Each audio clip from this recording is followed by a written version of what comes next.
Bom, bem-vindos aqui a mais um Equipamentos do Brasil Vai. Eu tô com um cara fenomenal, um criador, um artista, Vaqueiro. Como é que você tá? Obrigado, Marcelo. Conta pra mim, como que é essa história de mexer com madeira, cara? É só madeira? Quando que você começou isso? Por que que você começou?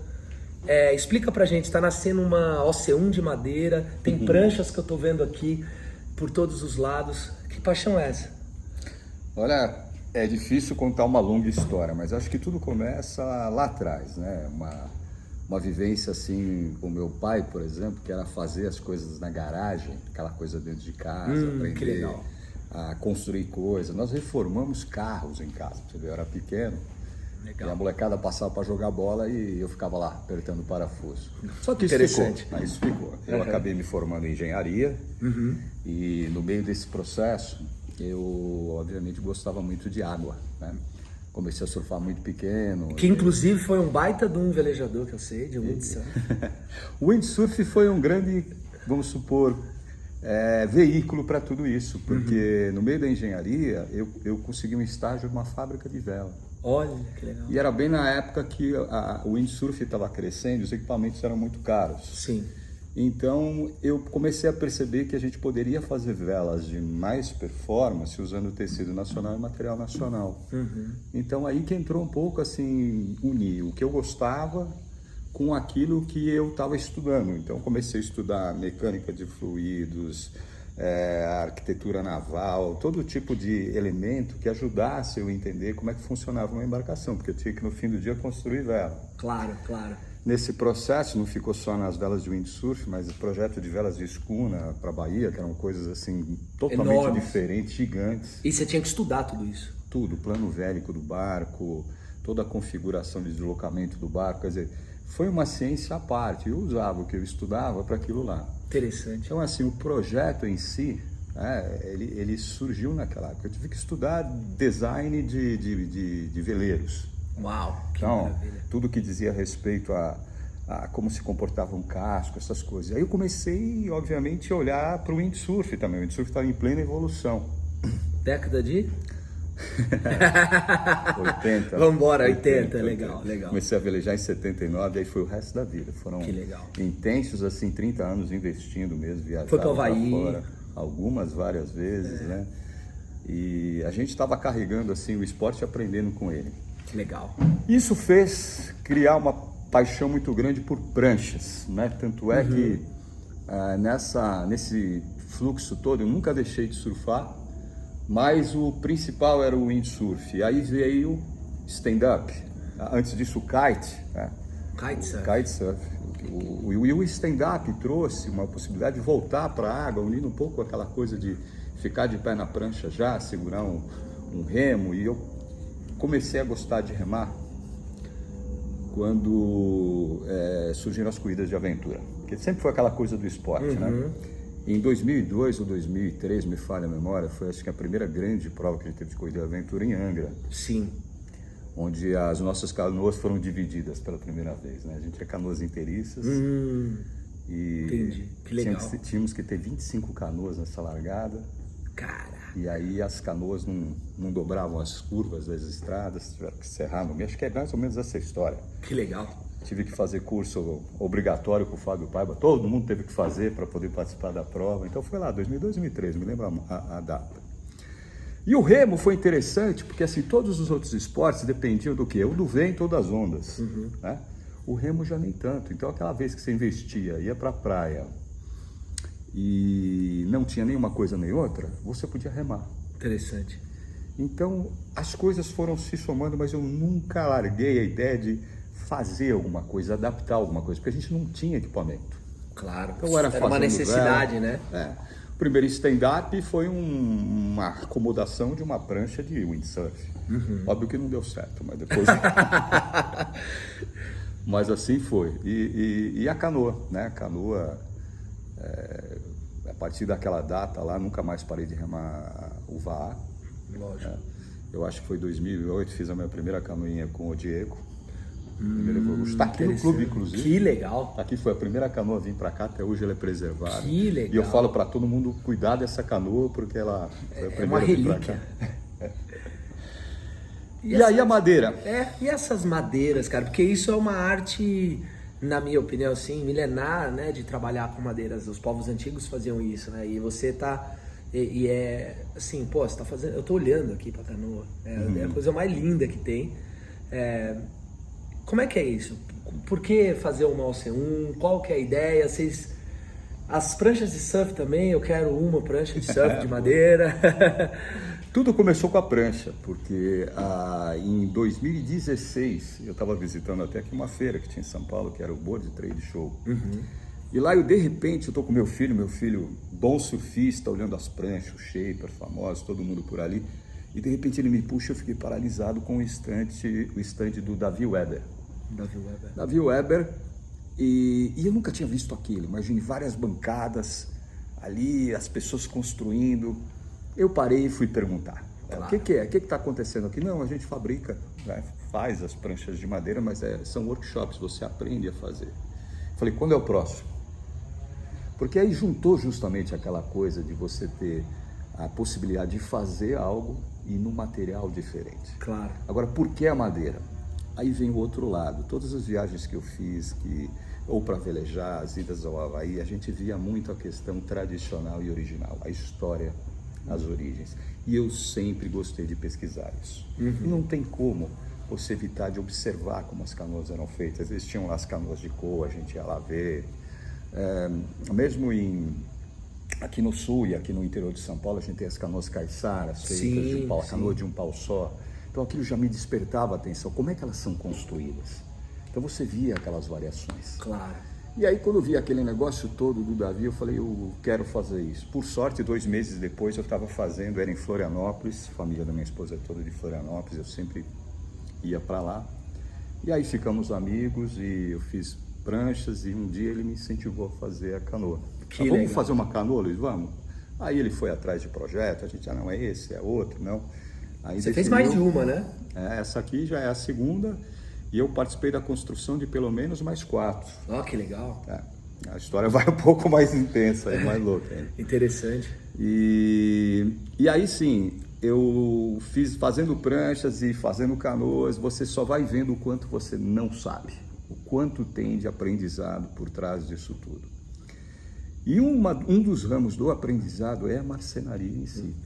Porque é muito fácil você se deixar levar pelo lado mais esportista e lúdico ou atraente do que seria a carpintaria náutica ou mesmo a construção de barcos, projetos náuticos. Agora tem uma base que diz respeito à madeira. E aí, isso foi no ano de 2021, perdão. Eu resolvi investir em cursos de marcenaria. Aí você foi atrás? Fui atrás.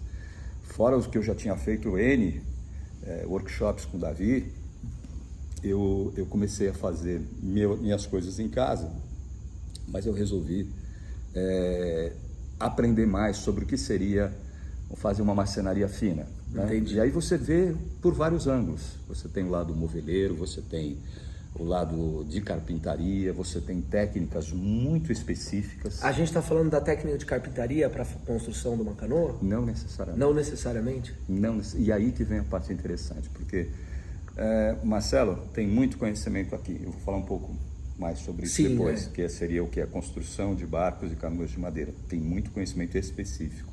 Mas, por outro lado, tem uma coisa mais básica, que é você saber como trabalhar a madeira, conhecer os processos desde o princípio. Desde quando uma árvore é replantada ou ela é cortada, como ela é cortada, né? Qual o grau de umidade, que tipo de característica de crescimento ela tem, como é que... Vai muito além de montar mexer com a madeira, tem que... É isso que você está explicando, vai além desse processo, né? Vai além porque se você olha ele inteiro, você consegue inclusive fazer uma melhor seleção do que você vai usar numa canoa. Tá? A forma como, por exemplo, os veios da madeira estão organizados me ajuda a selecionar as peças, às vezes da mesma madeira, para fazer a construção de uma prancha pequena, de um long, de um stand-up, de um windsurf ou de uma canoa. Interessante. Tá? Então eu posso usar às vezes a mesma madeira para falar, mas não, essa peça não está cortada, ela não foi dividida da forma, ou então ela veio de uma árvore que tem uma certa característica, cheia de nós e galhos que não são interessantes para essa construção. E essas são coisas que eu desconhecia, para mim madeira é madeira. Entendi, a gente acha que madeira ponto, mas não. E aí tem toda a parte de usinagem, né? Quando você fala de marcenaria, a gente está falando de cortar coisas, né? O próprio acabamento em lixa é uma ferramenta de corte. Tá? E esses princípios, eles são importantes para você construir segurança em solucionar problemas.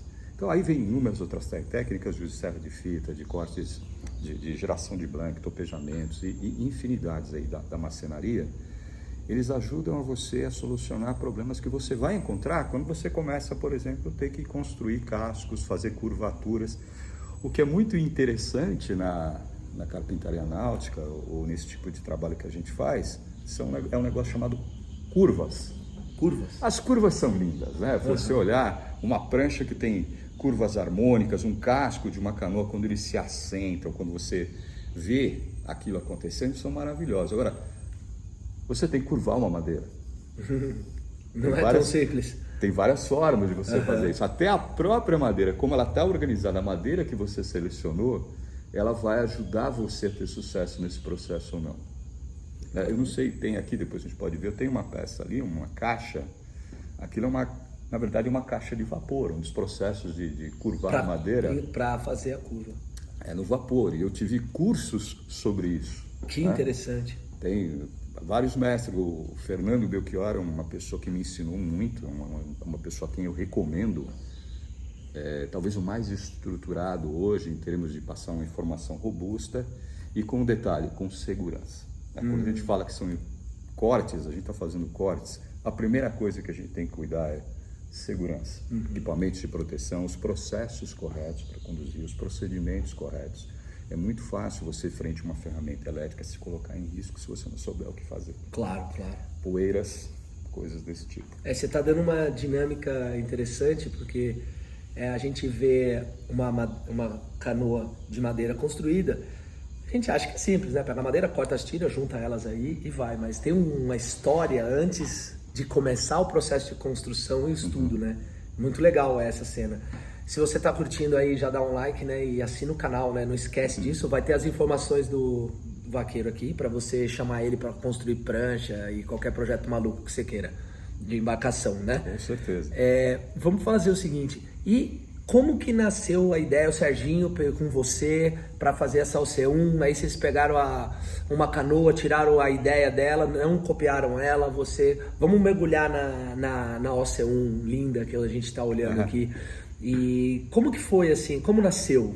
Você e o Serginho, quem são os pais da ideia? Na verdade, assim, isso só foi possível por causa de outras canoas que aconteceram antes. Né? Então, o primeiro projeto é uma canoa que está até aqui no clube, é uma Ulua, né? Uma OC2. Ulua, para quem não conhece, é uma versão havaiana de uma OC2 à vela. Tá? Então, isso foi um projeto que foi publicado por um americano, consultor de barcos na Nova Zelândia, por mais de 40 anos. E esse projeto ele foi adaptado, né, pelo Davi para a construção em Paulownia, e eu desenvolvi depois a construção com os meus conhecimentos da marcenaria e as outras coisas. Foi bem durante a pandemia, inclusive. Eu comecei a construção com ele lá e depois a canoa ficou meio que parada, eu tive que levar para minha casa e foi aí que eu fiz com calma, que foi muito bom. Entendi. Tá? Então, essa primeira canoa foi o motivo pela qual hoje a gente está se aventurando aqui a fazer uma canoa que tem uma construção completamente diferente em termos estruturais. Se a gente compara uma canoa aberta com uma C6, como até mesmo uma V3, uma V1, a gente vê que aquela é uma canoa que você embarca dentro, ela tem uma área inundável grande, enquanto que isso aqui é uma canoa do tipo sit on top, ela é totalmente estanque e fechada. Então, com que ela se assemelha? Com uma prancha de surf, que é uma prancha oca de madeira. Sim. Então, na hora que você... Que, inclusive, desculpa te cortar, essas pranchas ocas de madeira foram as primeiras pranchas de paddleboard, né? Desenvolvidas há muito tempo atrás. Há muito tempo atrás. A gente tem uma história muito bonita, inclusive, depois eu vou comentar, e a partir de uma pesquisa que eu estou fazendo agora, graças a outros grandes pesquisadores que tem aí, sobre essas origens do surf e a evolução das pranchas de madeira. Mas quando a gente entra na prancha oca, que foi um passo interessantíssimo, a prancha oca ela surgiu, o primeiro artigo que você tem publicado é de 1930, 32. Uau! Tá? Com um engenheiro surfista chamado Tom Blake que fez o primeiro projeto. Tá? E aí ele foi sendo interpretado, houve aventuras para construir essas pranchas, elas foram replicadas e chegou no que é hoje as pranchas de oca de madeira que a gente tem, em vários tipos diferentes de construção. Mas quando você fala de oco, é um tipo de construção novo, né? Então a OC1, ela está hoje aqui nesse processo de construção porque a gente conseguiu construir seguranças e processos em fazendo pranchas fechadas, ocas, estanques de madeira. Entendi. Outra coisa muito importante, né? Marcenaria, com carpintaria náutica, é muita informação, é muito conhecimento. Tem coisas boas e tem coisas absurdas também que não funcionam. Claro. Tem que tomar muito cuidado. Tem coisas realmente que não valem a pena. Acho que uma das últimas aventuras minhas nessa linha de conhecimento, fiz curso com um designer espetacular, um canadense que teve aqui no Brasil, patrocinado pelo próprio Fernando também, que ajudou a conhecer muito a parte de dobras de madeira, que é essas curvaturas Claro, estruturais. as tais das curvas. Mas mais adiante isso me deu também segurança para ir conseguir depois de 2 tentativas, uma vaga na chamada Wooden Boat School nos Estados Unidos, no estado do Maine. O estado do Maine... Essa foi sua última viagem recente, né? Foi ano passado, eu fiquei 32 dias lá, fiz alguns cursos e ainda tive entre eles a oportunidade de visitar museus de carpintaria náutica. É de uma riqueza esse estado. É onde, por exemplo, os navios veleiros do fim do século retrasado, né, e começo do século passado, foram construídos nos Estados Unidos para poder fazer comércio de carvão e chá, né? Os navios iam levar carvão para a Ásia e traziam chá. Entendi. E era um negócio milionário. E esse tipo de carpintaria se desenvolveu nesse lugar. E depois ele foi se expandindo para barcos menores, aí vieram os barcos a vapor, a construção madeira continuou muito forte, porque era o material que eles tinham lá, e com isso as técnicas, né? O ferramental vinha da Inglaterra. Entendi. E ficava naquele estado. Eu fui visitar alguns museus de ferramentas de marcenaria lá que são impressionantes, assim, você fica assim, impressionado, maravilhado com a variedade, com a qualidade de coisas que se faziam há 120 anos atrás. Irado. E você trouxe todo esse know-how para cá, para o Woods on the Water. Um dos cursos foi muito específico, por exemplo, eu tive a felicidade de fazer um curso nessa técnica, essa técnica aqui foi feita, essa canoa foi feita outra e as outras que a gente andou acompanhando, chama-se strip planking, né? Ou seja, é um emplacamento baseado em tiras de madeira e o cara mais conhecedor desse processo e que teve as melhores publicações, por acaso um engenheiro também, tem a minha idade, engenheiro formado como eu, foi a pessoa que a gente se inspirou e consultava livros dele. E eu tive a oportunidade de fazer o curso com ele agora. Que legal! Né? E ter esse contato direto e ficar vivenciando com ele mais de uma semana, é o Nick Shada, é uma coisa fabulosa, né? Depois, Marcelo, fica à vontade se você quiser colocar essas referências. Sim, a gente coloca. Sabe o que eu queria fazer? Eu vou você explicando aqui, a gente pode levantar e eu vou filmando aqui com você, que aqui a gente faz ao vivo. Vá para sempre aqui, vamos tomar uma aula aqui. Como é que é essa...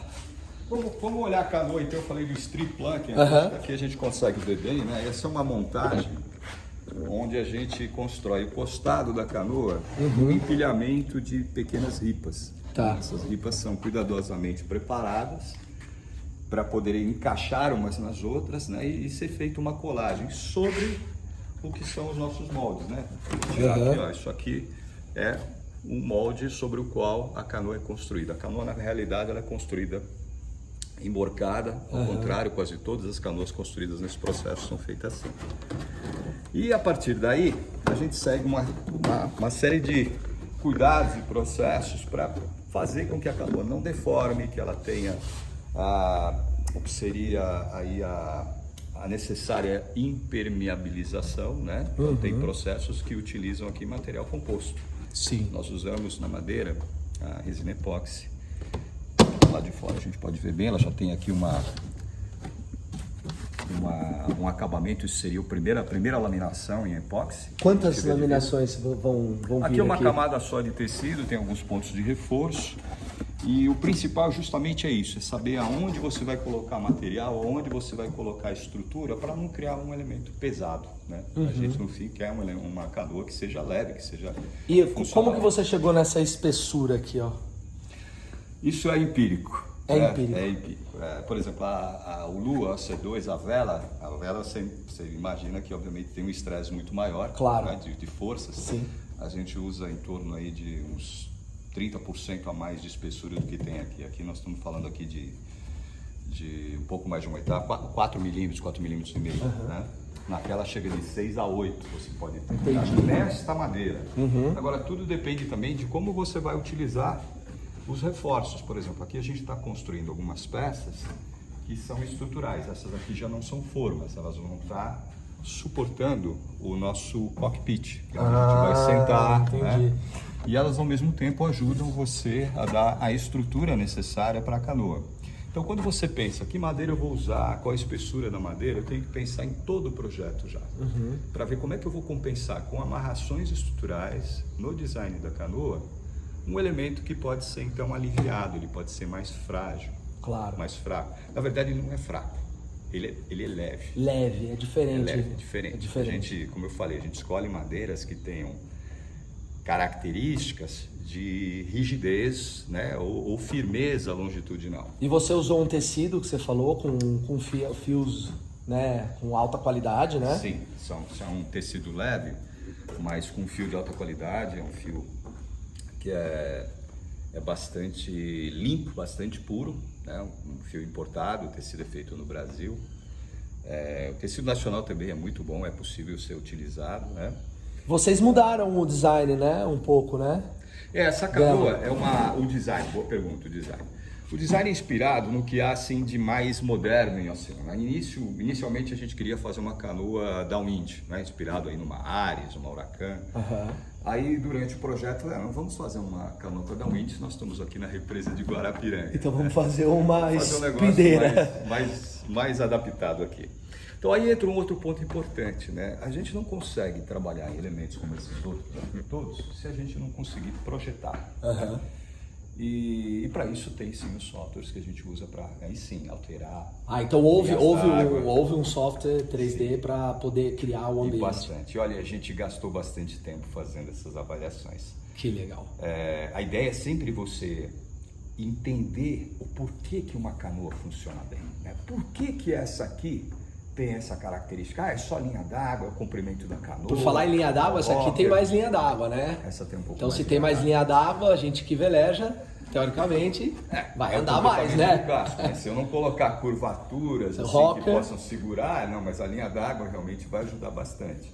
Então ela tem assim, se a gente imaginar o que seria a polpa dela, né, para cá, ela vai se parecer um pouco mais com uma polpa de uma V1. Nem tanto. A gente não pode ficar inventando coisa também, tá? Tem essa, né? Funciona muito bem, a ideia não é ficar inventando. Mas o que é bacana também é o seguinte, uma vez que você tem um casco projetado, a gente tem uma coisa que é incrível, né? Eu aprendi isso agora, a confiar nisso. Quando a gente coloca as primeiras ripas, a madeira ajuda você a ver o fluxo de uma linha saudável, né? Entendi. É aquela linha harmônica contínua que só uma régua, uma tala ajuda você a corrigir. Então nós tínhamos aí cavernas que de projeto estavam super bem posicionadas, corretas e tal, no desenho estava ok. Quando você põe a madeira, você fala, puxa vida, aqui deu uma pequena diferença, e se eu soltar um pouquinho? Pronto, aí você olha para o casco e você vê que aquilo tem que ser daquele jeito. Que interessante, a madeira te ensina te diz o que vai fazer. E você vai fazer o cockpit de madeira, você vai fazer os iacos de madeira e o ama de madeira. Isso é uma dúvida ainda. Nessa canoa, a ideia é a gente fazer a ama e os iacos, usar ama e iacos comerciais. Tá. Então, o cockpit ele foi medido, dimensionado de tal forma que a gente tem aí o entre Iacos, né, e o centro de massa da canoa bem próximo das canoas que funcionam. Por quê? Porque aí eu consigo colocar, a gente compra aí o iaco e a ama desse E coloca e faz rodar. Por que não fazer em madeira? Não tem problema em fazer em madeira. A única coisa é que a ama de madeira, como é o caso da que a gente tem ali, é uma peça muito demorada para ser feita. E com riscos. Todo mundo sabe que uma ama é uma peça frágil. Sim, sim. Né? E deixa muita gente na mão. Então nós já tivemos amas feitas com o interior de isopor e revestidas em madeira, uma opção, né? Mas ainda é uma peça que é preferível você deixar ela. Claro. Vamos usar um pouco a modernidade. A gente está usando a modernidade aqui, né? Tem uma coisa muito importante que é a seguinte: esses projetos todos que a gente tem aqui, ó, tem prancha de windfoil, tem prancha de windsurf, né? A gente está sempre usando um equilíbrio entre material composto, que é fibra de carbono, fibra de vidro, diferentes gramaturas, diferentes maneiras de assentar esses tecidos, reforços internos, ou seja, é uma mistura de material composto com a madeira. E aqui a gente tem Isso é um processo intermediário de um longboard, tá? A gente pode ver aqui como é que é estruturado. Já essa aqui tem o mesmo processo, né? O mesmo processo. Essa está fechada, essa aqui é uma prancha, é uma GAN de 8 pés, inspirada naquelas pranchas do Gary Lopes, né, de pipeline. Claro. Essa é uma prancha que tem uma estrutura um pouco mais firme, mais forte até, nem por isso ela é pesada, né? Ela está em processo. Tá em umas 2, 3 etapas na frente daquela que estava na parede. Muito legal. Aqui nós temos uma que... Eu gostei dessa, tá? Gostei dessa. Dessa eu gostei bastante. Essa quem fez foi meu filho, é uma mini fish.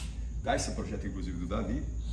E ficou bastante leve, ele já surfou bastante com ela. Muito ele não me deixa acabar a prancha. Tem que fazer aqui um acabamento, um polimento, claro. E tal. Nunca acaba, porque ele quer surfar, acaba não muito terminando. Legal. Mas é uma pranchinha bem bacana. Né? Cara, sensacional. Fala sério, né? Esse é o cara. Eu vou ter que voltar pra gente fazer mais conteúdo aqui com esse cara, porque é uma escola, né? Não, eu vou voltar porque ela vai ficar pronta, a canoa. A gente vai colocar ela na água, pô, né? E eu vou pegar esse dia aqui, se Deus quiser. E o bacana desse projeto, você tinha me perguntado, né? Como é que surgiu, como é que ele caminha? Ele surge justamente com o objetivo da gente ter uma construção facilitada também para que mais pessoas possam ter essa experiência de construir sua própria canoa. Interessante. Quer dizer, existe uma porção de dificuldades que com os estudos, com um monte de gente fazendo essas coisas, elas foram sendo adaptadas para trazer para você uma experiência legal aqui. Então você vai aprender...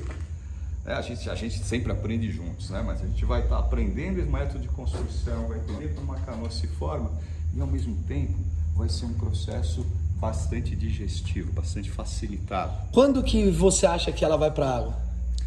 Essa é uma pergunta que a gente não gosta de responder, né? Tá bom, então não preciso responder, mas você me avisa. Muito em breve, ela está muito acelerada.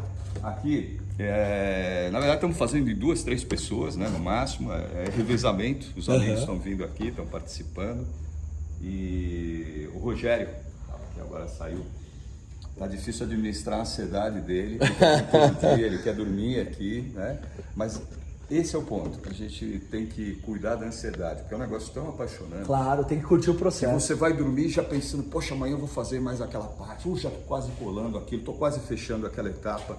Então é bem legal. A gente vai caminhando aqui para ao final dessa parte, porque é a primeira parte da entrevista, porque a gente vai ter a sequência dela com a finalização e jogando ela na água. Opa. Cara, Luiz Vaqueiro. Obrigado Marcelo. Obrigado, cara, fantástico tá aqui, conhecer todo esse conhecimento em detalhes e vai ter mais conteúdo com o Vaqueiro aqui, direto da Guarapiranga do Sampa Canoe Clube. Valeu? A gente fica por aqui. Obrigado, e até o próximo programa com ele mesmo, na segunda parte, pra gente concluir esse projeto da canoa Oceano de Madeira.